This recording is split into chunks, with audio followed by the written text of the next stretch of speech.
nuevamente esta semana estamos con el amigo Carlos Foradori, con quien el miércoles pasado habíamos desarrollado con mucha profundidad y la verdad de manera impactante este principio de no indiferencia entre los estados que él también nos había explicado.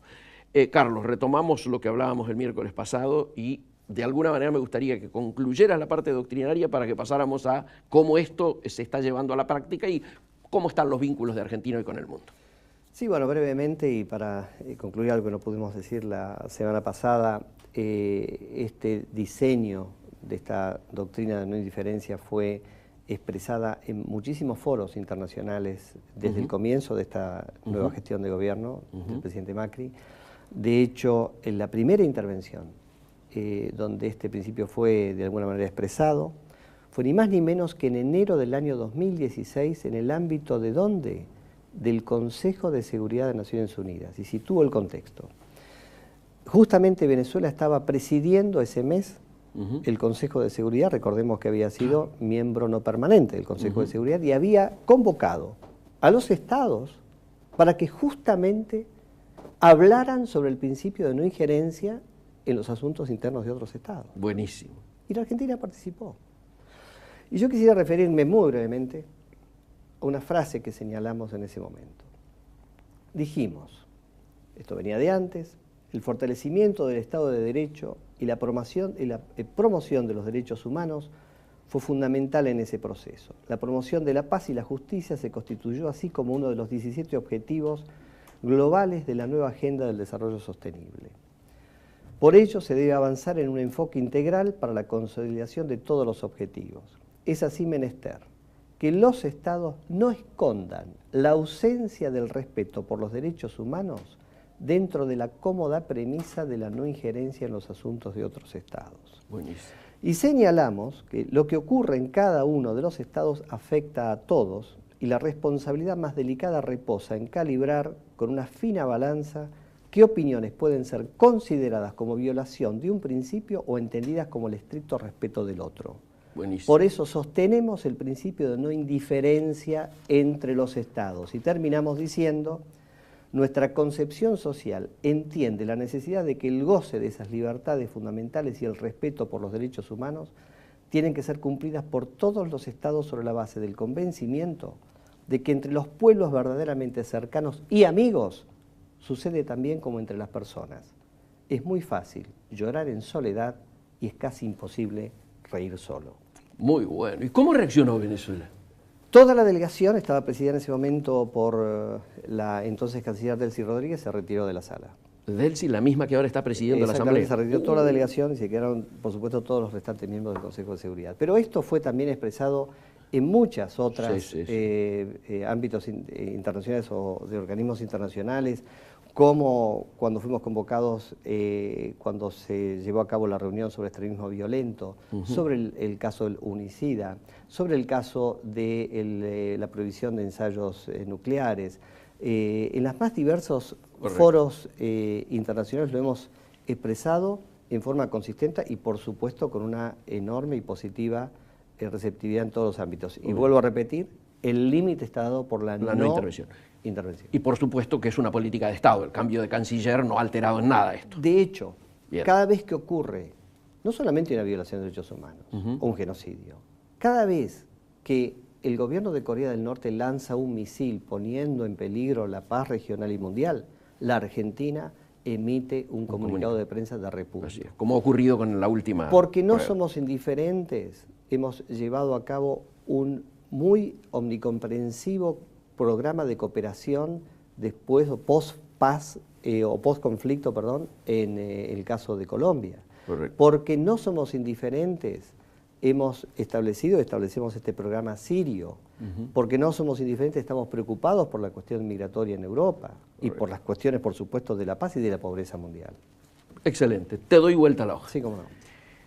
Tenemos una situación con Estados Unidos que nos preocupa, no porque sea nuestro principal socio comercial, sino porque, bueno, en el último tiempo ha estado en el tapete este conflicto, ¿no es cierto?, con el biodiesel, y que llamó a muchos, le llamó la atención luego de la visita de Pence aquí, cuando precisamente por poder aplicar este tema de no intervención, ¿no es cierto?, hubo un desacuerdo con lo que aparentemente Estados Unidos venía a lograr, que era una suerte de solidaridad con posibles intervenciones militares en la región. 48, 72 horas después se produce este tema comercial, ¿no es cierto?, que afectó fuertemente a Argentina en algo que algunos valoran en alrededor de 12.000 millones de dólares, que se estaría complementando o ahora compensando con los 16.000 millones que, si volvemos a Unión Europea, esto podría generarse. Me interesa cómo estás mirando nuestro vínculo, nuestro relacionamiento con los Estados Unidos, particularmente en el tema comercial. Bueno, el relacionamiento en general, políticamente hablando, yo creo que está bien encaminado desde el comienzo de la administración Trump. Sabemos que hay una visita presidencial precisamente del presidente Macri a los Estados Unidos y ya se conocían de antes, o sea que desde el punto de vista político yo creo que estamos en condiciones muy positivas. Desde el punto de vista comercial, yo creo que, por cierto, que hay inconvenientes que no se pueden ocultar, son situaciones que tienen que resolverse. Pero yo quiero hacer un aporte a una mirada distinta. A ver. En primer lugar, no se trata de solamente tener suerte, sino de progresar. ¿A qué me refiero con esto? Afortunadamente se está abriendo, como sabemos, el mercado europeo. Al momento en que se está cerrando el mercado de biodiesel, estamos hablando, por supuesto, en los Estados Unidos. Es imprescindible, es fundamental, y se está llevando a cabo realmente una tarea muy consistente, muy, yo diría, perseverante, en tratar de recomponer esa situación en materia del biodiesel, así como hemos logrado el caso de los limones en una dimensión mucho menor, pero lo hemos logrado. También sabemos que tenemos la razón, porque no es casual la reapertura del mercado europeo a partir precisamente de lo que sucedió en el ámbito de la Organización Mundial del Comercio, sí, que finalmente tuvo que admitir que la Argentina no estaba subvencionando al biodiesel, y estamos confiados en que esto va a tener el mismo desenlace. El tema es una cuestión de tiempos, porque realmente cuando uno analiza la balanza comercial con los Estados Unidos, el biodiesel representa un porcentaje importantísimo en lo que tiene que ver de las exportaciones argentinas sin duda hacia los Estados Unidos. Pero yo voy a algo para poner una mirada distinta. Yo diría a lo micro. Ahí donde el mercado no se reserva el derecho de admisión. ¿Y a qué me refiero con esto? Hay un colesterol malo, pero también hay un colesterol bueno. El punto es identificarlo. Yo creo que es importante poner una mirada distinta, un cambio de paradigma al comercio con los Estados Unidos. Estructuralmente, históricamente, hemos visto, esto va a parecer irónico, al mercado de los Estados Unidos como un país. Y ahí está el error.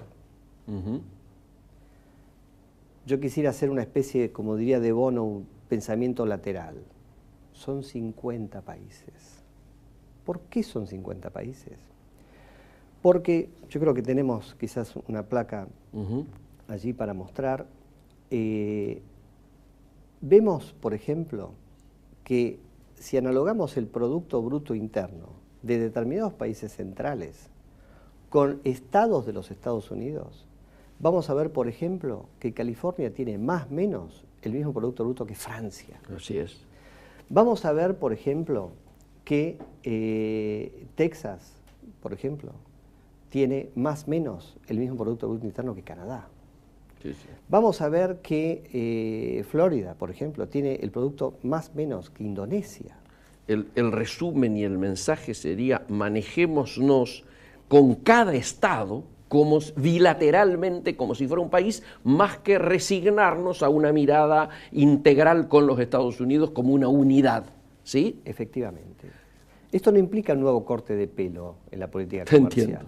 Te entiendo. Esto implica realmente un cambio de paradigma. de distintas formas de ver las cosas. Y hemos hecho un trabajo que fue en su momento presentado en el CARI, el Consejo Argentino para Relaciones Internacionales, donde lo que hemos hecho es justamente la balanza comercial entre Argentina con cada uno de los Estados Unidos. Excelente. No fue fácil conseguir los datos, hubo que hacer un gran entrecruzamiento y demás, pero lo hemos hecho a 6 dígitos. Y de esta manera, ¿qué es lo que vemos? Lo que vemos es cuáles son los estados con los cuales nosotros tenemos superávit de balanza comercial. ¿Y cuál es déficit? ¿Cuáles en los que tenemos un equilibrio de balanza comercial y dónde tenemos el déficit? Y además, ¿en qué productos tenemos déficit? Excelente. Esto es, en definitiva, cambiar el viejo carburador por una bomba de inyección. Excelente. O un riego al tuntún a un riego por goteo. No tenemos recursos de los pagaderos de impuestos ilimitados para desperdiciarlos. Correcto. Tenemos que hacer no una radiografía de tórax, sino una tomografía computada. Y eso es lo que estamos haciendo. Brillante. Amigos, nos ha vuelto a quedar corto el programa. Quisiéramos tenerlo muchísimo más a Carlos Foradori aquí con nosotros, pero el tiempo televisivo es tirano.